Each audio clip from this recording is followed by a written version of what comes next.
Hello. So, it's been a long time since I've done a video. Um, well, my laptop hasn't been working. I had to go get it fixed. Uh, the keyboard was messed up. Long story there. But I do apologize about the stuffy nose. I'm not feeling very well. I was sick from work yesterday. And yeah, and I don't know if it's the lighting in here or my laptop's camera decided to just go on the poop truck, but the quality for the video is not very good either. But sorry. Anyway, though. So yeah, late night devlog here. Got where to begin. The game has been updated quite a bit since the last time I did this. Gosh, what has happened? The entire new quest system has been implemented where you actually have starts and ends to quests. There's a quest log. It's not, the quest log itself isn't fully implemented, but the infrastructure for the quests to have descriptions and ends and beginnings are all in there. So once we get the Poke Journal in, it'll be a shoe-in for that feature. Kavagrim is great with that. He's done a lot of coding work, which is awesome. So there's a lot of unique features in Gen 0. That was a big one. That took some while to get. That took a while to get things going for the quest system correctly and everything. And what else? Just map work and things like that. Viridian Forest is finally done. Yay! Which is, it's awesome. It's a pretty good burden to be lifted finally. Like, I love the map. I did pretty great with it, I think. But it was it was a very big map. It is a very big map.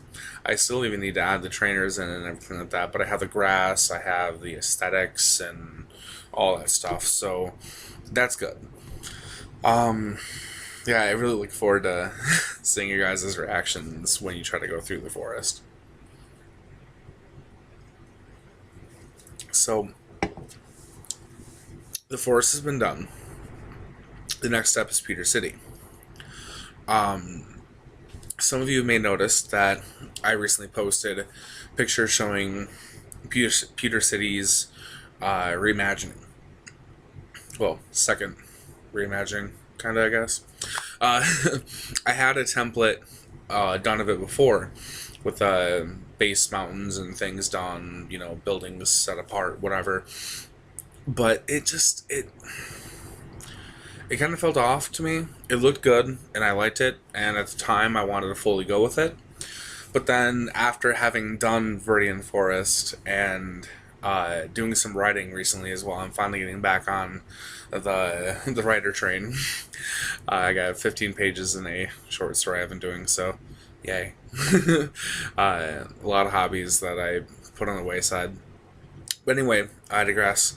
Yeah, so I've gotten momentum going with this, and I finished Viridian Forest, looked great, and I wanted to start on Pewter.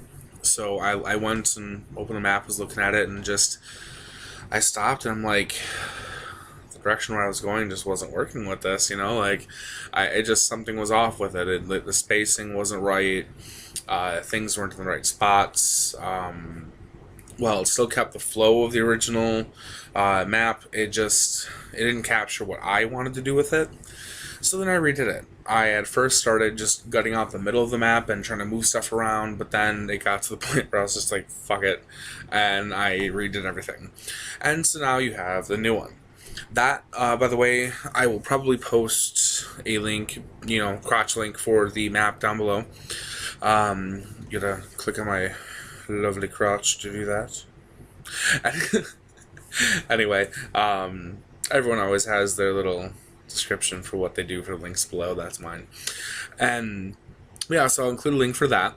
I really wanted to go more of the mountain side of the town with it. Pewter City in original Gen 1 had less forest than anything. It had, the outline, had some grass on the outside, whatever. But then when the reiteration of Gen 1 came around, it really went more foresty. Then when Heart Gold Soul Silver came around, it went back to being more mountainous. And if you look at the anime, with the gym having pretty much boulders all over it and stuff, it was pretty more of like a rock-based town and stuff like that. And I really wanted to go more with that effect to it, where people lived in the mountains and stuff, like separate the forest and then really start to push in the mountain with Mount Moon and everything over there, not make forest being the prevalent aspect of everything. So, on that vein of thinking, I redid everything. Now there's a giant mountain on the top just spilling like this, and the gym is also located in the mountain. You enter the cave, and then you can either go up off to the right and go up a ladder, and then you end up on the other part of town where you can cross. You can go to the Poke Center, cross a bridge, and go to the rest of the town. Or on the bottom level, you can go to a house, a shop, and another house. So it also has a dual level with the town as well, which is what I really want to go with it, in that direction, is, add that bridge and have something different than just, I'm wandering around on one level plane, going to all the houses. Now this way you actually have to go into something, explore the rest, and really get into the town when you're exploring it. So, there was that. It is a bit more different than the original Pewter. The two main aspects I decided to keep for the map were the house were the garden. In Gen 0, it's going to be a house that has a garden in the back of it, and the person's going to talk about how they wish that their garden will stay alive, for years to come. And they're going to be an old couple or something like that. I have a lot of heartache and bad stuff in the game, but I do want to have some positive things. Of course, I am a positive person at heart, so, which you probably wouldn't be able to tell that by this game. But yeah, so anyway, and then the other aspect that I have that correlates to the original map is that kind of mountain that starts over here and just goes around, that surrounds the town. Well, and with that, when I've started making it, it's worked out phenomenally. The map really, in my eyes, it has come together well, and it looks great. Yeah, I really like how everything's going with it. And there are a lot of changes with it, and I do plan on adding a specific page on the website to cover all the differences that I'm making in Generation 0 over the main game. So, like, the RPG aspect that I'm adding to the game, rather than it being a normal Pokemon game, it's an RPG first. So there's some differences with that, with the quest system. Recently I've decided that I'm going to make items breakable, so like a Quick Claw, leftovers, things like that are not going to be infinite. So along with that, it allows them to be rewards for quests given to you, secret items. It adds for crafting. That's another thing that recently came out. I haven't made totally public yet either, so spoiler here, good stuff. Or, well, sneak peek rather, not really spoiler. But I'm going to be adding a lot of items that aid only for the sole purpose of crafting.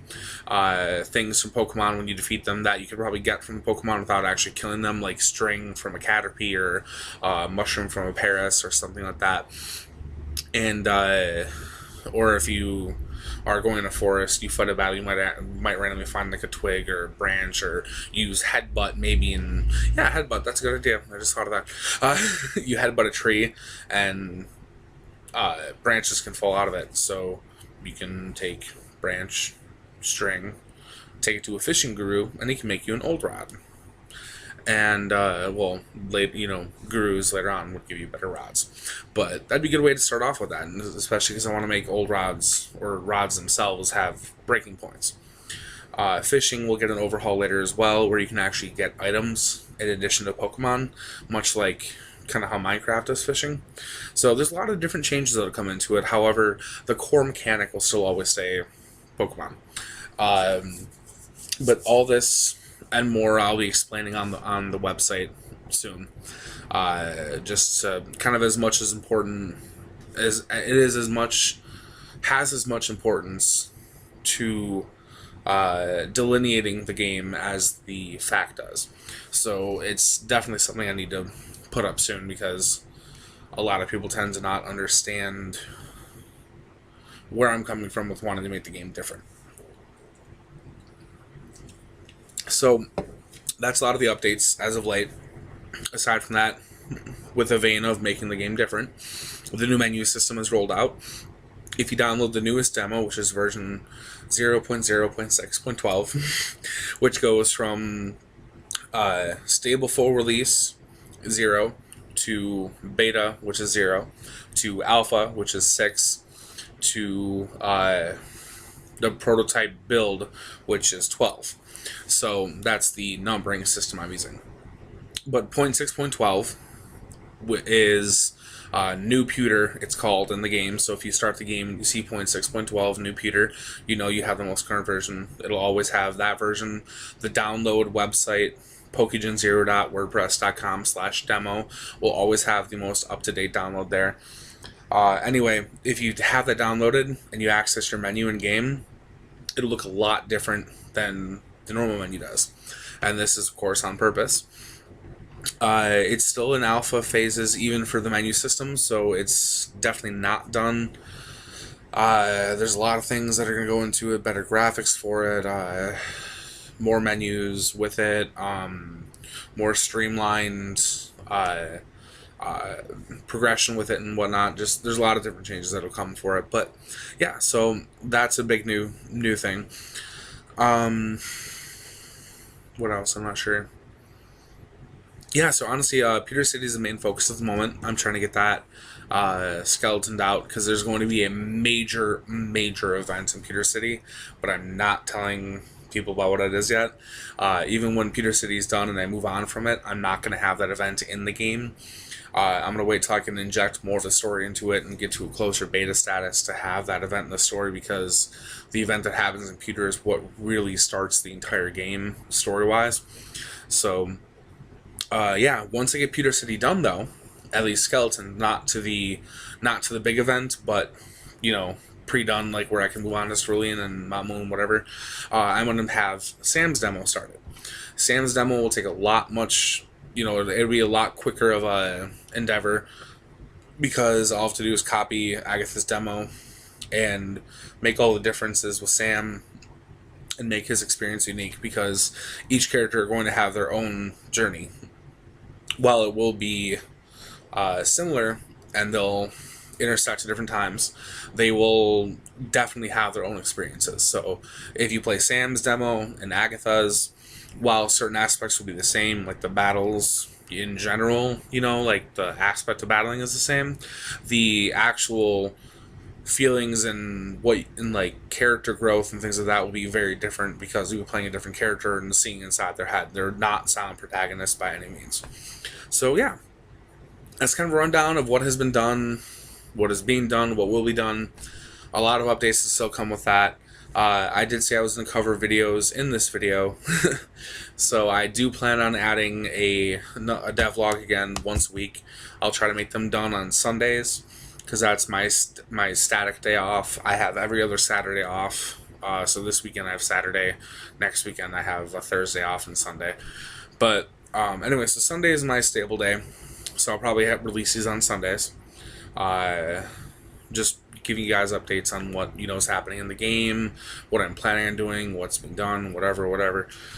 Oh, another thing. Shiro has been totally updating the cut-ins and whatnot, uprising them, making them look nicer for Agatha and Sam. She has Agatha's completely done. They've been done for a while. They look beautiful, much better even than what's in there now. And she's working on Sam right now. So he's not done yet, but when he gets done, I'm putting both of them in, and there's even a couple more new emotions too, so it'll be really cool. But yeah, so that about sums it up. I know this video has been pretty long. For any of you who have stayed the entire time, thank you. But yeah, so every Sunday I'm going to try to get these devlogs up. Otherwise, I want to put some more gameplay videos up. I know that's been kind of scarce lately and stuff. I haven't been doing too many videos with the YouTube channel lately, so I'm definitely trying to get, rectify that. So yeah, I'll keep you guys posted as usual. I always let you guys know when development is happening. Oh, another side note: I am going to get this month's Loot Crate for April, so I'll be doing another Loot Crate unboxing for that too. I just haven't had the money to really keep up the subscription since the last video with it, but I'll be picking that back up and posting those again. Yeah, I think that about covers it. Yeah, a lot of stuff's going on. Content's really going to be pushing forward here too, given that Viridian Forest is done. Peter's coming in and we're putting a lot more time-based events in Powtown soon and things like that. So there's lots of events coming and progress coming with that. So yeah, exciting stuff. I can't wait to see where things go, and I want to thank you guys for your support. And yeah, I will see you all on this coming Sunday. I'm going to start the videos then. So until then, thanks and stay tuned.